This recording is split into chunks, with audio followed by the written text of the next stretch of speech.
উপদেষ্টা মাহফুজ আলম যেটা বলেছেন যে ১/১১ পদধ্বনি ১/১১ ঘটতে যাচ্ছে, এটা আসলেই সত্যি সত্যি ঘটতে যাচ্ছে। আলামতে স্পষ্ট, ২-২-৪ মিলে যাচ্ছে, হিসাব নিকাশ মিলে যাচ্ছে। হ্যাঁ, ঘটার প্রেক্ষাপট তৈরি হয়েছে, কেউ ঘটানোর চেষ্টা করছে। এখন ঘটবে কি ঘটবে না, it depends on political parties and mass people. জনগণ যদি এটা ঠেকিয়ে দেয় তাহলে ঘটবে না, জনগণ যদি চুপ করে বসে থাকে ঘটবে। তবে এখানে জনগণ কোন দিকে যাবে কি এটা কিভাবে বুঝবেন, এটা খুব মিস্ট্রিয়াস একটা বিষয়। দর্শক, ১/১১ কারা ঘটাতে চাচ্ছে এগুলো স্পষ্ট হচ্ছে ধীরে ধীরে। প্রথমে যে থিওরিটা আমি আগেও বলেছি, আবারও বলিনি, মিলিটারি কু যেটা, ওটা সেনাবাহিনী কারোর সাথে আলাপ আলোচনা না করে অস্ত্রের জোরে, ট্যাঙ্কের জোরে এটা করতে পারে। মিলিটারি কু করতে কোনো পলিটিক্যাল কনসেনসাস লাগে না, জনরোষকে কাজে লাগিয়ে, অথবা জনরোষ ছাড়াও গায়ের জোরেও মিলিটারি অনেক সময় কু করতে পারে। সাধারণত মিলিটারি কু কিভাবে হয়, গভীর রাতে অনেকগুলো ট্যাঙ্ক নিয়ে সরকার প্রধান, রাষ্ট্রপ্রধানকে গ্রেপ্তার করে এবং রেডিও স্টেশন, টেলিভিশন স্টেশন থেকে মিলিটারি ওগুলো দখল করে ঘোষণা দেয় যে সেনা অভ্যুত্থান ঘটেছে, আমরা সরকার প্রধান বা প্রধানমন্ত্রী যে অমুককে গ্রেপ্তার করেছি, প্রধানমন্ত্রী হিসাবে এখন থেকে অমুকে দায়িত্ব পালন করবেন, মার্শাল ল জারি করা হলো, কেউ ঘর থেকে বের হবেন না, ইত্যাদি ইত্যাদি। এটা করতে কোনো পলিটিক্যাল পার্টিকে ম্যানেজ করা লাগে না, যদিও যুগে যুগে সেনা অভ্যুত্থান কারো না কারো প্ররোচনাই হয়েছে পলিটিক্যাল পার্টিগুলোর মধ্যেই, কিন্তু এগুলো দরকার হয় না, কারণ যেহেতু অস্ত্রের জোরে, গায়ের জোরে করা হয়, ট্যাঙ্ক দিয়ে করা হয়। কিন্তু 111 বলতে যা বোঝায় যে সেনাবাহিনী উপরে উপরে বলবে আমরা দুধের ধোয়া, আমরা জানি না কিছু, আমরা তো ক্ষমতা চালাই না, রাষ্ট্র চালাই না, কিন্তু সবকিছু তারাই চালাবে। যেমন প্রধান উপদেষ্টা কি হবেন এটা সেনাবাহিনী ঠিক করে দিবে, সব উপদেষ্টাদের সেনাবাহিনী ঠিক করে দিবে, দেশের আইন শৃঙ্খলা পরিস্থিতি কিভাবে চলবে, এমনকি থানা পুলিশ চলবে সেনাবাহিনীর কমান্ডে।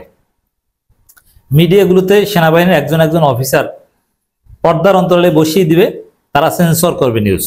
এটা হচ্ছে 111, মানে বিহাইন্ড দ্য সিন তারা রোল প্লে করবে, কোথাও দৃশ্যমান থাকবে না। দৃশ্যমান থাকবে শুধু এতটুকু যে সিভিলিয়ান গভর্নমেন্টেই তারা সেনাবাহিনীকে, যেমন ইউনূস সরকার যেভাবে করছে, সেনাবাহিনীকে ম্যাজিস্ট্রেসি পাওয়ার দিয়ে মাঠে নামাবে।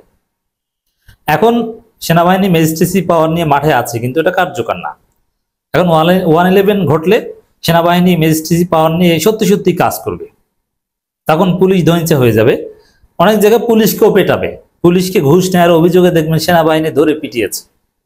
এটা হচ্ছে 111 এর তাৎপর্য। এখন এই 111 এটা পলিটিক্যাল পার্টির কনসেন্ট ছাড়া হয় না। 111 এর পেছনে কেউ না কেউ জড়িত থাকে।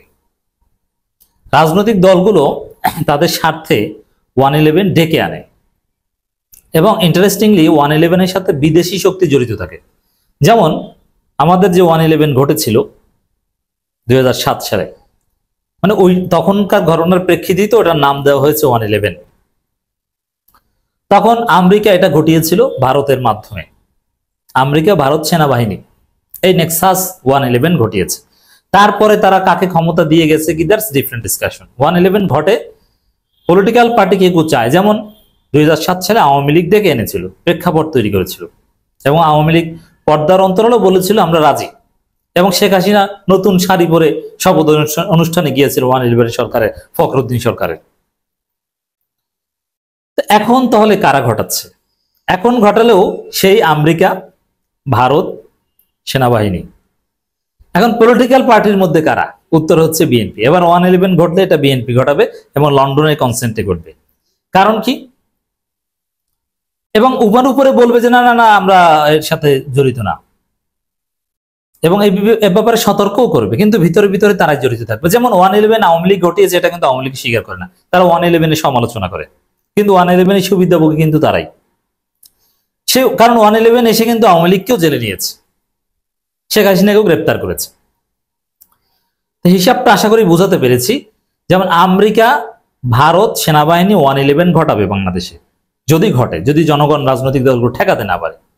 আর ওয়েলকাম করবে বিএনপি, উপরে উপরে বিএনপি বিরোধিতা করবে, লন্ডন থেকে ঠিকই সিগন্যাল দেওয়া হবে।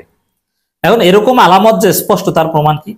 প্রথম প্রমাণ হচ্ছে টিআইবির ইফতেখারুজ্জামান, তিনি কিন্তু সরকারের গুরুত্বপূর্ণ লোক বলেন, সরকার ঘনিষ্ঠ বলেন, বা এই টিআইবি, প্রথম আলো, ডেইলি স্টার, গঙের এই ইউনূস সরকারের উপর 60 থেকে 70% প্রভাব এই প্রথম আলো ডেইলি স্টার ইফতেখারুজ্জামান কম, এবং এরাই হচ্ছে আমেরিকা ভারত নেক্সাস। সেই ইফতেখারুজ্জামান আজকে ইউনূসের পার্টি, সরকারের উপদেষ্টাদের একটা অংশের পার্টি এনসিপি কে বলেছে কিংস পার্টি। বোঝা গেছে যে তারা ক্ষমতার হিসাব নিকাশ উল্টাপাল্টা করে দিতে চায়। আর বিএনপির এতে সায় কি কেন থাকবে? আর বিএনপির মতো বড় দলের সায় ছাড়া এই সাহস কেউ করতো না।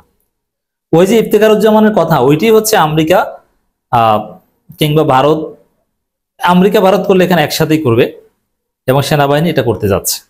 সেনাবাহিনী একা কখনো এটা সাপোর্ট করবে, সাহস করবে না, কারণ সেনাবাহিনী বড় দলের কনসেন্ট ছাড়া, সেই বড় প্রভুদের কনসেন্ট ছাড়া করতে গেলে সেনাবাহিনীর পিঠের চামড়া থাকবে না, ফলাফল পিঠে চামড়া উঠিয়ে ফেলবে। এই জন্য হিসাব নিকাশ ক্লিয়ার করেই করবে।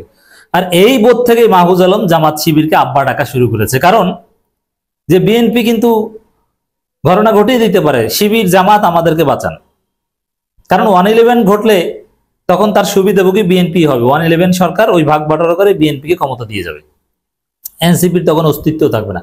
এনসিপির এই লোকদেরকে চাঁদাবাজির অভিযোগে ধরে পেটাবে সেনাবাহিনী, চাঁদাবাজির অভিযোগে বলবে না, তারা বিপ্লবের পক্ষের শক্তি হিসাবেই নিজেদেরকে বলবে।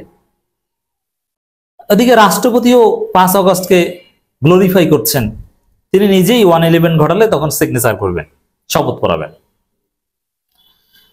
বিএনপিও কিন্তু এখন বিএনপি উপর উপর কিন্তু 111 বিষয়ে সতর্ক করতে শুরু করেছে, ভিতরে ভিতরে রাজি হলো। দলিল মির্জা ফখরুলের বক্তব্য, ষড়যন্ত্র চলছে, গণতন্ত্রের উত্তরণ যেন সঠিক মতো না হয়। এর মানে গণতন্ত্রের উত্তরণ যেন সঠিকভাবে না হয়, ষড়যন্ত্র চলছে। কি ষড়যন্ত্র চলছে? 111 ষড়যন্ত্র চলছে, যেটা মাহফুজ বলেছে পদধ্বনি। এখন মনে রাখবেন যে 111 হলেও এটা সুনির্দিষ্টভাবে তারাই 111 এর বিরোধিতা করবে যাদের ক্ষতি, আর যারা মনে করবে যে না 111 হলে আমাদের লাভ, তারা ঠিকই 111 এর পক্ষে বলবে। 111 বা এই টাইপের কিছুতে যদি মাহফুজদের ক্ষমতায় আসার সম্ভাবনা থাকতো, তারা ঠিকই রাজি হতো। এখন মাহফুজদের পাশ খাওয়ার লাইন আসছে, তারা বিরোধিতা করছে। আর বিএনপি উপর উপর সতর্ক করবে, যেভাবে আওয়ামী লীগও করেছিল, যে ষড়যন্ত্র চলছে, গণতন্ত্র উত্তরণ যেন সঠিক মতো না হয়। এর মানে 111 এর সিগন্যাল দিচ্ছেন, হিসাব মিলে যাচ্ছে। নির্বাচন পেছাতোই মেজর সাদিক চক্রান্ত, মির্জা আব্বাস। আচ্ছা, নির্বাচন পেছানোই তো 111 ছাড়া তো নির্বাচন পেছানো স্বাভাবিক হিসাব নিকাশ সম্ভব নয়। তো বিএনপি নিজেরাই এখন সেই ইঙ্গিত দিচ্ছে যে 111 টাইপের কিছু হতে যাচ্ছে। সালাউদ্দিন আহমেদ বলছেন মাহফুজ আলমের প্রতিক্রিয়া। এখানে একটা গুরুত্বপূর্ণ বিষয় যে হিসাব মিলে যাচ্ছে, সত্যি ঘটতে পারে যদি রাজনৈতিক দলগুলো ঠেকাতে না পারে। আশা করি ঠেকাতে পারবে, কিন্তু প্রক্রিয়া চলছে, এটা ঠিক আলামত পেয়েছি আমি। যেমন সরকার বলছে যে বিএনপিকে দাওয়াত দেওয়া হয়েছে জুলাই ঘোষণাপত্র ডিক্লারেশন অনুষ্ঠানে। সালাউদ্দিন বলছেন যাবো কিনা শিওর না। এর মানে এখানেই রহস্য নিহত। বিএনপি যদি জুলাই ঘোষণাপত্র অনুষ্ঠানে না যায়, অথবা 111 পন্থী একটা অংশ যদি ওখানে না যায়, তাহলেই বুঝবেন যে নিশ্চিত 111 ঘটতে যাচ্ছে। পারুক বা না পারুক, ঘটানোর চেষ্টা চলছে। সালাউদ্দিন বলছেন মাহফুজ হয়তো বা পোস্ট ডিলিট করবে। এটা কেন বলছেন? এটা হচ্ছে উপরে উপরে ভালো সাজার কৌশল। আমরা এগুলো কিছু ঘটছে না, আমরা এটার বিরুদ্ধে মাল্টি ডাইমেনশনাল খেলা খেলছে বিএনপি। অতএব দর্শক, আলামত ভালো না।